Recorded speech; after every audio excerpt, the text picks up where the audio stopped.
Yo, what's going on, guys? All right. So, just enjoying some time sitting out back. It's pretty nice outside considering that it's November. Unbelievably warm. Not a snowflake on the ground yet. So, yeah, it's like hoodie weather almost. But anyway, so emotions running high today, right? Understandably.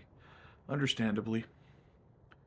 A lot of new people in the market, unsure. Unsure of what's happening. Um, we have to try to remember that a lot of people in crypto right now have never been through a cycle before. They've never experienced this before, right? So we we got to try to be a little bit understanding and accepting of the fear because we all experience that, right? We all have a first cycle. I had a first cycle. If you're watching this, if it's not your first cycle, you did have a first cycle, right?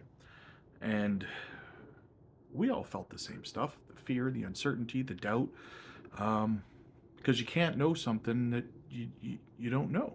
Is that, if that makes any sense?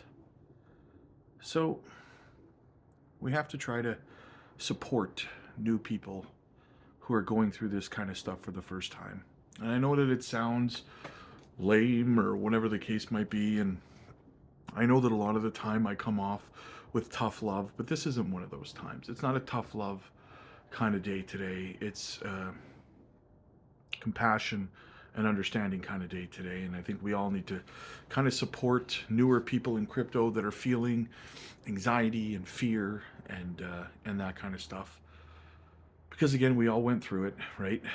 So we didn't. None of us started veterans in this space. None of us, right? So we have to try to understand that.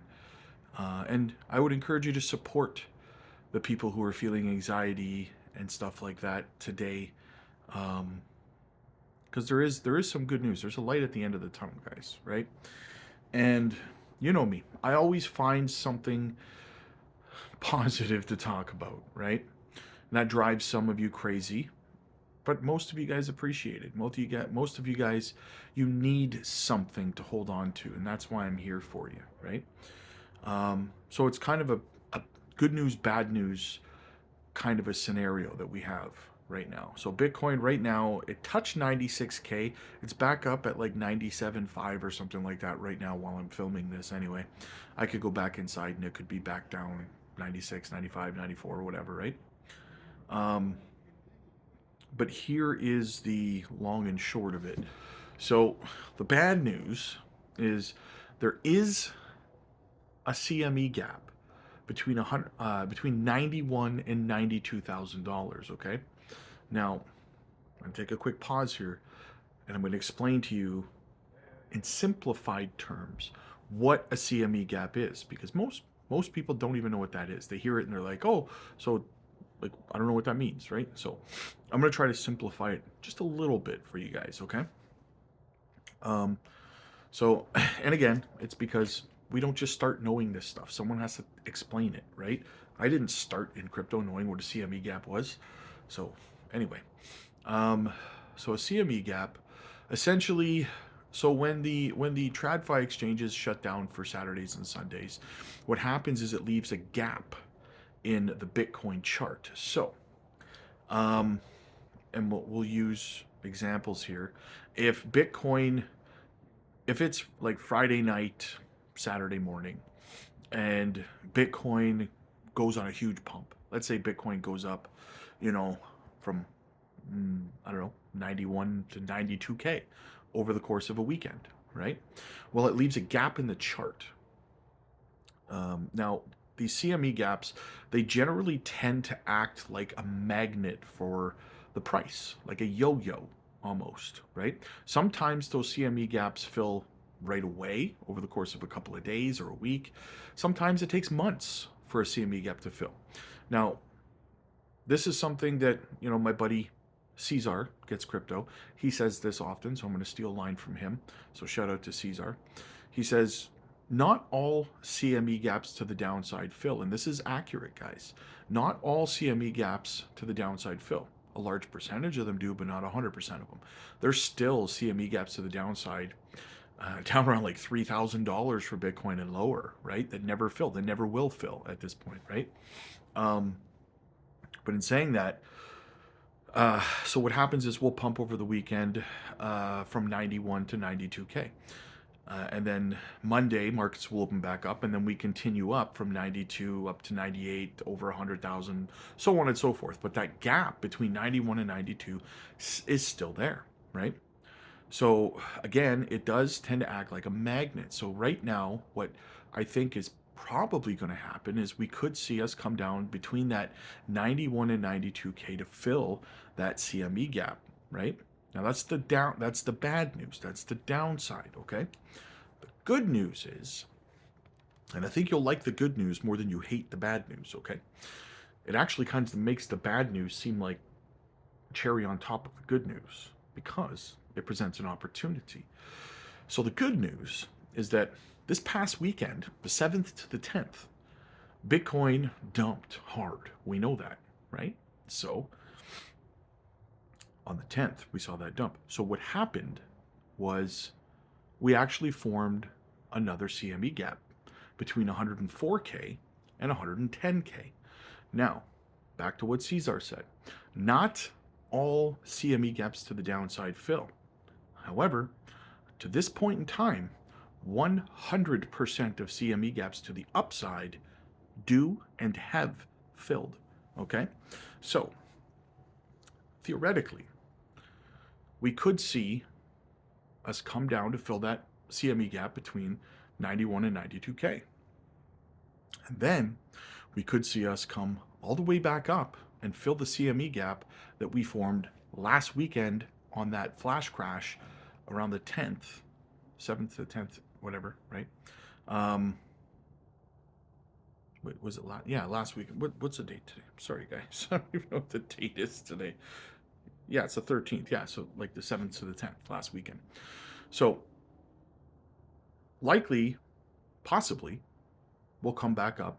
I'm leaning towards it to fill that CME gap between 104 and 110K, which is your leg back up into the positive, right? Now, is it going to happen in one or two candles? Of course not, right? It's going to work its way up the same way it worked its way down to fill this CME gap between 101 and 102K, right? But what'll happen, in my opinion, what could happen, is that CME gap between 104 and 110 is going to act like a magnet pulling the price back up again, right? So that's the good news of it. So CME gap to the downside would then be kind of an opportunity before we head back up to the upside, right? So it's an opportunity, not financial advice, but to be scooping up your favorite projects, finding entry points on projects you've always wanted to hold. Maybe you just want Bitcoin, whatever the case might be. Or if you're a negative Nancy, you might not want to buy anything at all. You might just want to sit on your hands. And guys, listen, there's nothing wrong with that. Nothing wrong with that.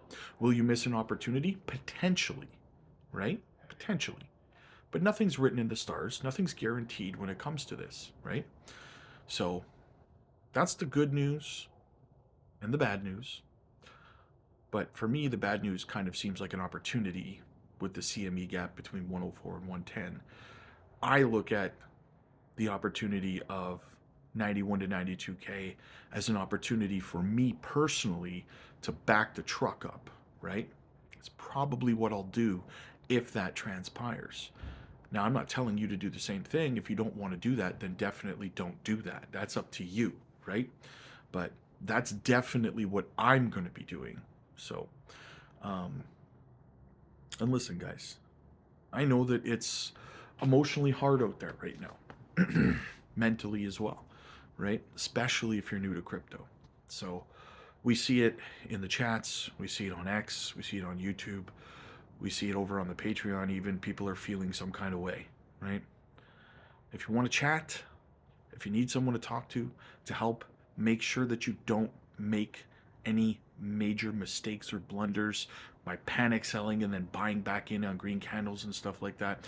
If you want to avoid these kind of mistakes, guys, come on over to our community. Book a one-on-one coaching call with me personally. It's just you and me. We'll sit down, we'll have a conversation, we'll walk you through everything. Or you can join one of our group coaching calls, where you can sit back if you're shy and you can just take notes and listen to everybody else's concerns and what they're feeling and what they're thinking, right? And get the questions, listen to the questions that they're asking. And because I'm telling you right now, a lot of times in our group coaching calls, people tell me all the time that they hear other people ask questions that they didn't even know that they needed answers to as well, right? So it's definitely educational, and it helps emotionally, mentally, to fortify your position, um, and make sure that you're better equipped to handle this space, right? So anyway, the link will be down below, guys. Come check it out. Click like if you like this video. Click subscribe if you really liked it. I'm just going to chill out here, look at the stars. See you guys in the next one. God bless.